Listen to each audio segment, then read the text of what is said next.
పక్షాలు మాత్రం అంటే అధికార పక్షం కావచ్చు, ఇతర టీడీపీ నాయకులు కావచ్చు, మిగతా అప్పట్లోని ప్రతిపక్షాలు కావచ్చు, కొంతమంది ప్రజలు కావచ్చు, కేవలం ఇంద్రారెడ్డి గారి చరిష్మాతో వాళ్ళు గెలిచారు తప్పితే చేవెళ్ళకి వాళ్ళు చేసింది ఏమీ లేదంటున్నారు కదా. ప్రతిపక్షాలు ఏదని చెప్తారండి.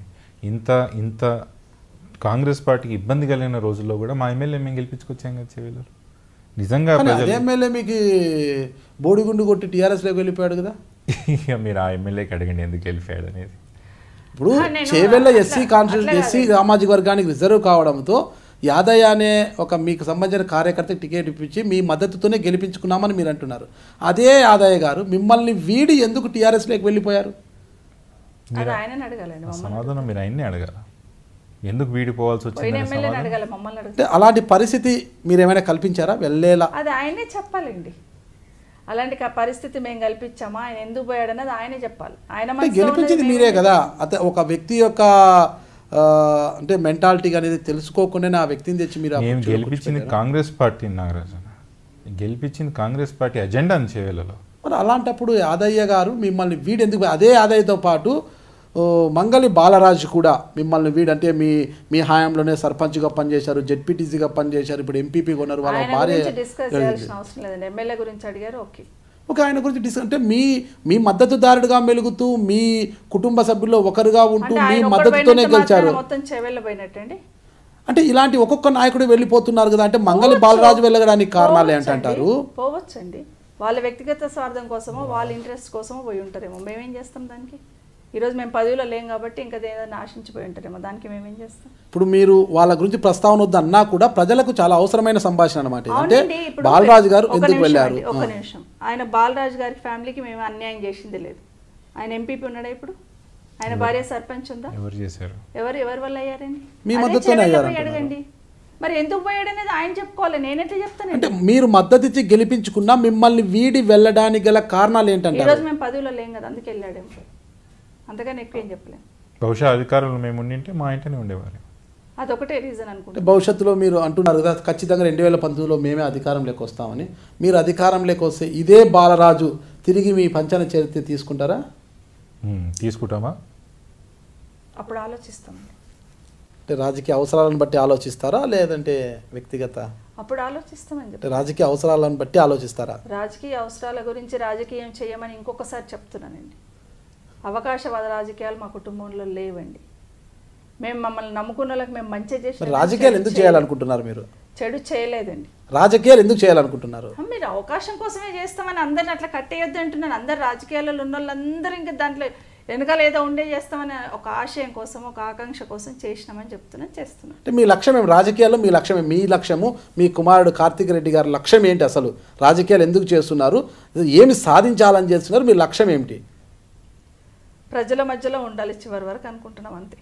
10 ఉన్నా లేకపోయినా ఊరికే ప్రజల మధ్యలో ఉంటే అయిపోతుందా? ప్రజలకు ఏం చేయాలనుకుంటున్నారు?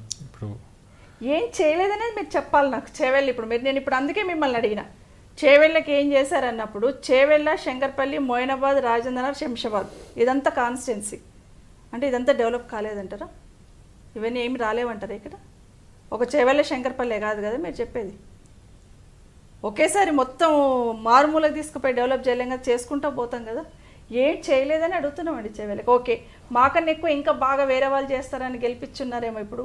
ఓకే ఫైన్, వాళ్ళు మాకన్నా ఎక్కువ ఏం చేస్తారో చూస్తాం. ఒక చిన్న ఎగ్జాంపుల్ తీసుకుంటాం. ఇప్పుడు నవ్యాంధ్రప్రదేశ్ ఆంధ్రప్రదేశ్ రాష్ట్రం ఏర్పడింది. అమరావతి అనేది ఒక చిన్న కుగ్రామం. ఇటువైపు గుంటూరు, ఇటువైపు కృష్ణా జిల్లా అంటే విజయవాడ, రెండూ కూడా అద్భుతమైన నగరాలు, చాలా డెవలప్మెంట్ సిటీస్ రెండూ కూడా. అయితే మధ్యలో ఉన్న అమరావతిని రాజధానిగా ప్రకటించారు. అమరావతిని బేస్ చేసుకుని రాజధాని అమరావతి అంటున్నారు ఇప్పుడు. అంటే యువతల గుంటూరు డెవలప్మెంట్ అయింది, యువతల విజయవాడ డెవలప్మెంట్ అయింది. మధ్యలో ఉన్న రాజధానిగా ప్రకటించబడిన అమరావతి డెవలప్మెంట్ చేయకున్నా పర్వాలేదంటారా, చేయాల్సి ఉందంటారా?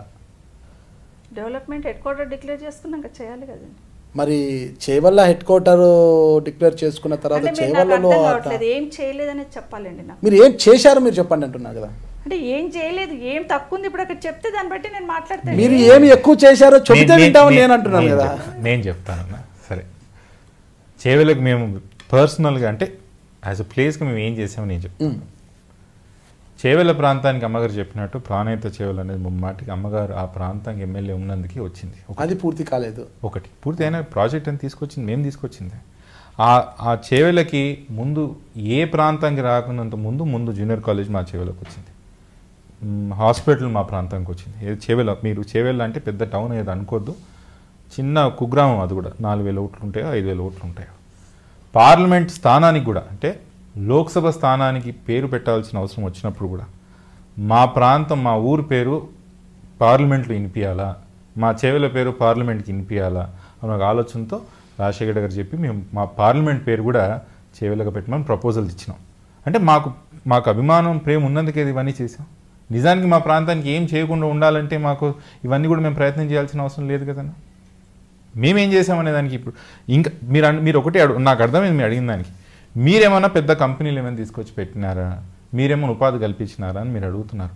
ఉపాధి కల్పించాల్సిన అవసరం లేదు. మా యువత ఆల్రెడీ పనిచేసిన వాళ్ళందరూ హైదరాబాద్కి వచ్చి పని చేసుకుంటారు. 40 కిలోమీటర్ దూరం ఉన్న వాళ్ళు మనం పెద్ద ఫ్యాక్టరీలు పెట్టినా పెట్టకపోయినా కూడా అందరు తీసుకొచ్చి మా దగ్గర పని చేస్తారు. మా దగ్గర 111 జియో ఉంది. ఫ్యాక్టరీలు పెట్టడానికి లేదు, ఎటువంటి ఇండస్ట్రీస్ పెట్టడానికి లేదు. అవతల గ్రామాల్లో హైదరాబాద్ దూరం ఉంటుందని చెప్పి ఎవరు పెద్దగా వచ్చి ఇన్వెస్ట్మెంట్ కూడా చేసేది కాదు. మా శంషాబాద్లోనే, మా రాయన్నర్లోనే, కాటేదాన్ ప్రాంతంలో 100 ఫ్యాక్టరీలు ఉన్నాయి. మళ్ళీ అది మేము ఎందుకు ప్రోత్సహించలేదనుకుంటున్నారు మీరు? కాటేదాన్లో పనిచేస్తున్న కార్మికులందరూ కూడా మా ప్రాంతం వాళ్ళు కాదని మీరు ఎందుకు అనుకుంటున్నారు?